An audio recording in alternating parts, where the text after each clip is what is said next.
नमस्कार। स्वागत है आपका इतवारी मोटिवेशन के इस एपिसोड में।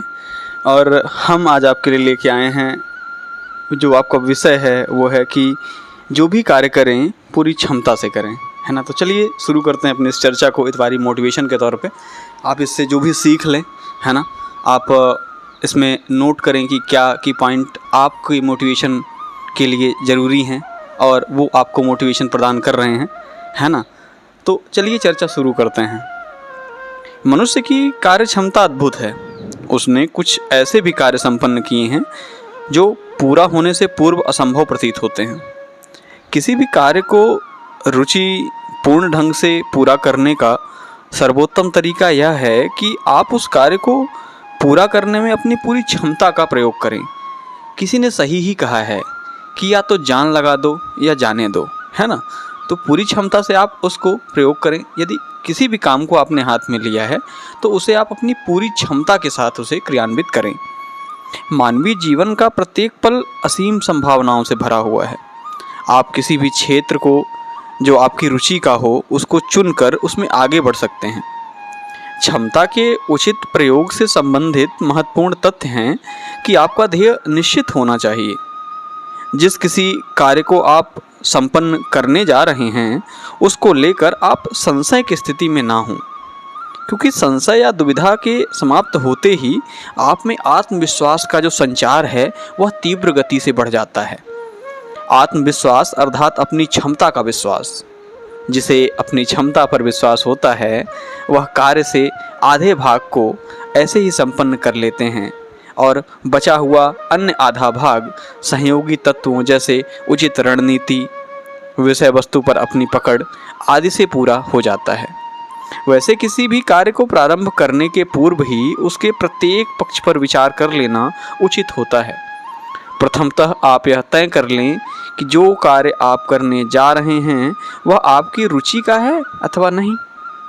रुचि का मानवीय क्षमता से महत्वपूर्ण संबंध होता है। अक्सर ऐसा देखा गया है कि अगर कार्य रुचि का नहीं होता तो वह व्यक्ति चाहकर भी अपनी पूरी क्षमता का प्रयोग नहीं कर पाता। कार्य में रुचि होने के साथ साथ उस कार्य का व्यवहारिक पक्ष भी स्पष्ट होना चाहिए।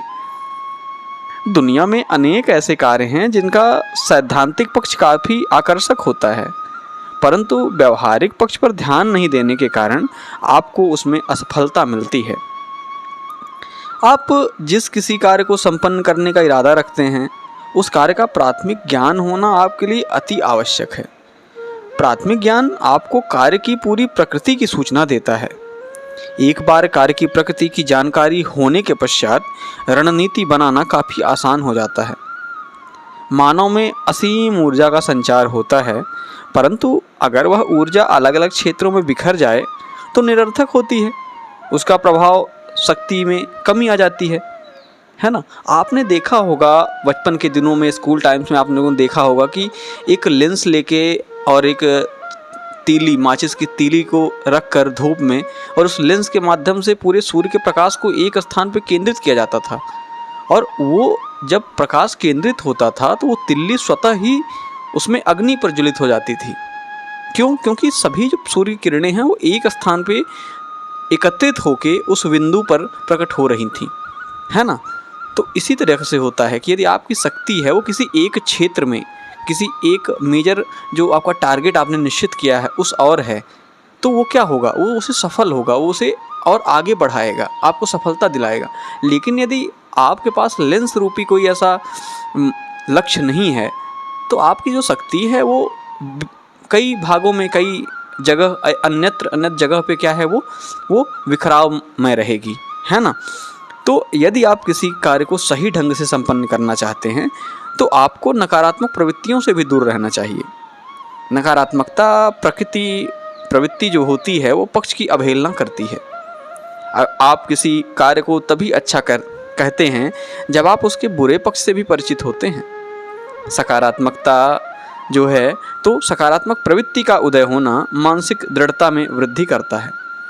जब आप अपनी समस्त क्षमता को एक ही दिशा अर्थात अपने लक्ष्य हेतु प्रयोग करेंगे तो सफलता निश्चित रूप से मिलेगी। प्रथमतः आप अपनी क्षमता को पहचानें। पहला चरण है अपनी क्षमता को पहचानना। दूसरा चरण है अपनी क्षमता पर विश्वास करना। और तीसरा और सबसे महत्वपूर्ण चरण है कि अपनी क्षमता और उसमें विश्वास के साथ ही उसे उचित दिशा की ओर ही प्रयोग करें। सही मार्गदर्शन आपको सफलता की सीढ़ी को चढ़ने में तीव्रता प्रदान करेगा, है ना। तो उचित दिशा बहुत ही ज़रूरी है। तो ज़िंदगी में सफलता के लिए यही सर्वोत्तम तरीका है। 3 चरण आपको ध्यान रखने हैं। पहला चरण है आपकी अपनी क्षमता क्या है, उसे आप पहचानिए। आपकी कमजोरी क्या है, आपकी मजबूती क्या है, क्या पोटेंशियल है आप में, आप क्या कर सकते हैं। दूसरा, अपनी क्षमता पर विश्वास करें। ऐसा नहीं कि आप 1-2 दिन आपने पढ़ाई की, 8 घंटे 10 घंटे पढ़ाई की, तीसरे दिन आपको लग रहा है अरे नहीं हो पाएगा मुझसे, ये तो बड़ा कठिन काम है। तो नहीं भाई, आप उस पर विश्वास करिए, अपनी क्षमता पे। और तीसरी सबसे महत्वपूर्ण बात है कि आप उस जो आपके अंदर शक्ति है, आपकी क्षमता है, उसका उचित दिशा में, अर्थात जो सही दिशा है अपने लक्ष्य की ओर सही दिशा में। ये नहीं कि कोई की भी किताब मिल रही है आप पढ़ रहे हैं। भाई आप सिलेबस देखिए अपना, है ना। उस सिलेबस में कौन से बिंदु हैं, बिंदुवार उसको आप वो करिए, पॉइंट आउट करिए, और फिर आप देखिए किस किताब में कौन सा बिंदु आपके सिलेबस का अच्छे से दिया गया है, उससे आप अपनी नोट्स बना लीजिए। तो क्या है, सही दिशा में आपको अपनी क्षमता का प्रयोग करना है। तो ये आज हम लोगों ने इतवारी मोटिवेशन में देखा कि जो भी कार्य करना है आपको, आप कोई भी कार्य करें, आप खेती करना चाहते हो, आप कोई बिजनेस करना चाहते हो, आप किसी सरकारी परीक्षा की तैयारी कर रहे हैं, आप किसी प्राइवेट परीक्षा की तैयारी कर रहे हैं ना, किसी नौकरी की तैयारी कर रहे हैं, तो क्या है, आप उस काम को पूर्ण समर्पण, जो अपन बोलते हैं समर्पण के साथ, पूरी समर्पण के साथ उसके आप करें, है ना। तो चलिए बढ़िया है। और जो भी काम अपने हाथ में लें, तो या तो आप काम ले ही ना, यदि आप काम लेते हैं, कोई भी कार्य लेते हैं अपने हाथ में, तो उसे आप पूर्ण मनोयोग से आप उसको पूरा करें, है ना। तो या तो जान लगा दें या तो जाने दें, यही कॉन्सेप्ट है सफलता का। तो चलिए बहुत बहुत धन्यवाद। इतवारी मोटिवेशन से आपको यदि कुछ सीखने को मिला हो तो हमें ज़रूर अपनी राय प्रदान करें, है ना। तो चलिए बहुत बहुत धन्यवाद। Thank you.